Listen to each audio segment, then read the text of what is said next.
It's all day with this. Boys,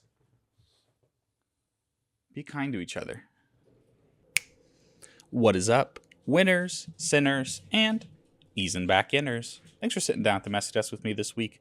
Today, I mean, if the rhyme has given you any sort of indication, I just sort of want to dip my toes back into making music and making videos.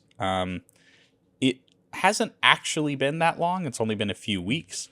But because of my short attention span and just general sort of neuroses, it feels like it's been forever. I feel like I don't know how to do this anymore. I feel like I don't know what I'm doing. So I thought, let's just not put off making a video for another week. Let's just not, get wrapped up in our head. Let's just make some music on the Octatrack the way we love to make music, talk about it a little bit, have a little fun, hang out. I got a puppy behind me right there. I got a dog behind me over here. You can't see him, but he's making a lot of noise. So if you can hear that, I'm sorry, but this is my life now. I own 2 pugs. I'm officially a pug guy. Don't know how I feel about that. I do love them very much, but they're stinky and they poop everywhere. But yeah, so let's just get into it. Let's not waste too much time. The song that I sampled today is a song by Juliana Barwick, I believe is her name. If I'm getting that wrong, I'm going to put her correct name here. And the song is called This. The whole album is called Healing is a Miracle, and it's a beautiful, beautiful album. I don't know if Juliana is from Europe. I figure she must be, because if she sees healing as a miracle and not an expense, I gotta imagine that shit's free. So sick brag, Juliana. And also you have a beautiful voice, and you fit right into that category of... oh my gosh, what's the girl's name? Alien Observer. You know, her, this one. And some others in what I would categorize as ethereal bitches. And we love that. We love the ethereal bitches out there. So thank you for that. And thank you for letting me sample this song. You didn't let me, but thank you for giving me this song to sample. I promise I will make no money on it whatsoever. This song, this raw sample, sounds like this.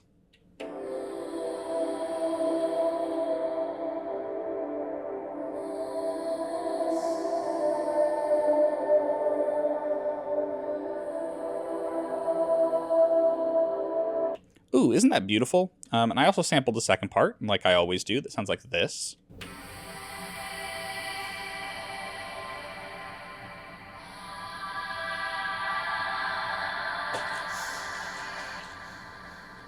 Oh, it's so good. God, I'm still trying to think of that Alien Observer artist name. That's going to drive you crazy. I used to listen to that album like every day a few years ago. I keep wanting to say Cosmic Encounter, but that's a board game. That's not a person. That's not a musical artist. I don't know. Comment down below if you know. I've already edited in here, but comment down below if you knew this whole time and you're screaming it at me right now. I'm going to look it up after this video. I'm going to be so upset. Okay, anyway. So, you know the deal. It's not really anything revolutionary. I sampled it, I sliced it, and the slices together sound like this.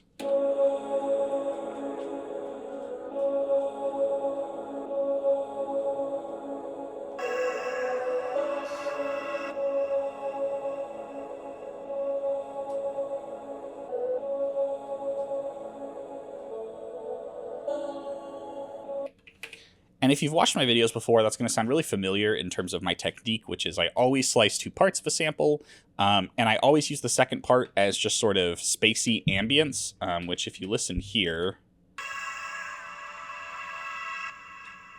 listen to that delay go and go and go. And another thing that I always do, I always is a strong word, but very regularly do, is I adjust the scale to be half speed and the master to be 128, which essentially just gives you 8 bars rather than 4, but just at 8th note resolution. Talked about this a lot in previous videos, but just in case you don't know, it's an easier way, in my opinion, of getting 8 bars rather than just using trigger conditions if you only need 8th note resolution, which I definitely maybe only need quarter note resolution, so I could slow this down even more, but it's just not worth the hassle right now. So I slice those 2 bits. They're both pitched down, well, not both. The first one is pitched down 3 semitones, I believe, and the second is pitched up 9 semitones. Weirdly, the pitches are, kind of relative because it's 2 different parts of the song, so the notes she's actually singing are not exactly the same, so it's not like I can just transpose it up the same way. So I had to kind of trial and error that. They're both reversed. And I sort of ran into something that I've talked about in previous videos, which is committing to a sound. I think that if you go in with an idea of exactly what you want to do, that can be nice and that can be fun. But sometimes you can end up kind of pigeonholing yourself and making the same thing over and over again. So sometimes I think it's really smart and really sexy and really cool to just turn some knobs and see what happens and roll with that rather than saying, okay, I'm going to do a drum and bass thing. So here's my snare on 5 and 13. Then on the next page, it's 5 and 15. And woo, we got a beat going. So I did do that initially. I did that drum and bass thing and I was like, this just sounds like everything I've been doing. What can I do to make this same snare that I've used over and over sound a little different? And so I messed around with the pitch, and I didn't really love what the pitch was doing, but I turned the rate way down, and it sounds like this. Ooh. And that, I could maybe shave off a little bit of that reverb, actually. There we go, it's a little better. What that sounded like to me was a Com Truise kind of snare. And if you listen to Com Truise at all, he has that very particular sound. And I definitely wasn't going to try to emulate Com Truise because I am not good enough to do that sort of thing. I don't even have really the samples to kind of get me there. I would need some analog basses and a whole bunch of vibes, neither of which I have. So I just kind of went my own way with it. But this snare really determined kind of where I took the direction of the rest of the track. And this loop here sounds like this.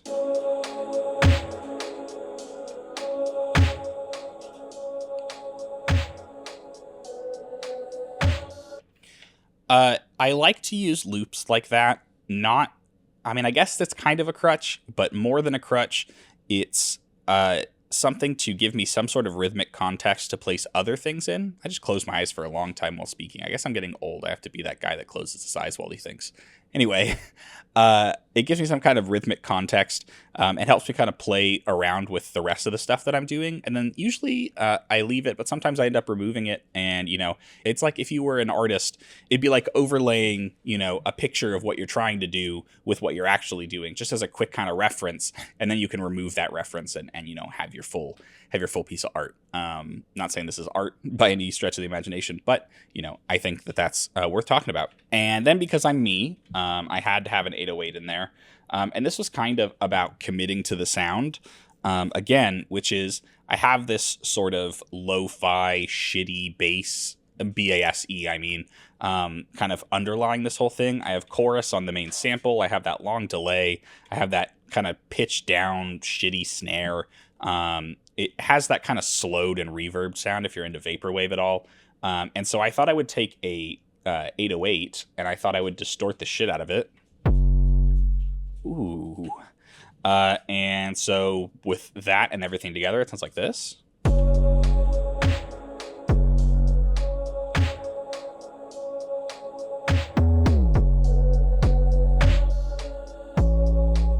Anyway, you get it. We don't need to listen to the whole 8 bars. But the notable thing that's going on is that I have multiple levels of distortion here. I have distortion in the filter right here, which is kind of a hidden parameter, or it's hidden if you're stupid like me. I didn't know it existed for a long time, but once I did, I've been using it all the time because it's a little bit cleaner than the lo-fi distortion, which I do love, but it just gets dirty very quickly. But I put some lo-fi distortion on there as well to kind of get that mix of clean and gritty on the end there, and a little bit of sample reduction for that texture. You could maybe even do a little bit more. It's a fine line. That might even be better. I'm such a sucker for the lo-fi effect on the Octatrack. Anybody who's been watching my channel for a while knows that. So that was kind of a fun thing that I did to that 808 there. And then the last thing I did was I took this vocal sample that I've used a bunch. There's an LFO on the bit reduction that's kind of doing crazy stuff. It's really subtle in the mix, but it's just kind of adding more grit, more dirt. Just like I said, following that sound, trying to be as lo-fi and kind of shitty and gritty as possible. And yeah, I don't know. I think it's all right. I forgot to mention the only other thing that's really interesting about the 808 is that I have some slide trigs, or a slide trig here, which is what gives you that pitch glide. Super necessary if you're working with 808s. Very useful, very easy. If you don't know what slide trigs are, I have a video about it here, and I've talked about it numerous times. Basically just lets you interpolate between parameters with triggers rather than having to use the scene fader or an LFO or whatever. It's very nice, very useful. Very nice. Yeah, so going forward, would I continue with this project? I don't know. I think there's something there. I like the kind of low, slow vibe it has. But with all my stuff, I kind of feel this way. I feel like it's missing something to tie it together, but I'm not smart enough to know what. So if you could comment down below and tell me what you would add, what you would change, that would actually be great. I think that just having somebody to tell you like, oh, try this, can be super useful. Further than that, I just want to say, I don't know that I'd go any further with this project. I don't even know that I feel that great about it, but I'm glad I made it. I'm glad I did it because I haven't made music in a long time, or at least what feels like a long time. And so allowing yourself when that happens to just ease back in and just make whatever with no pressure, no expectations, no demands on yourself, makes the whole process of kind of getting your feet wet again exponentially easier.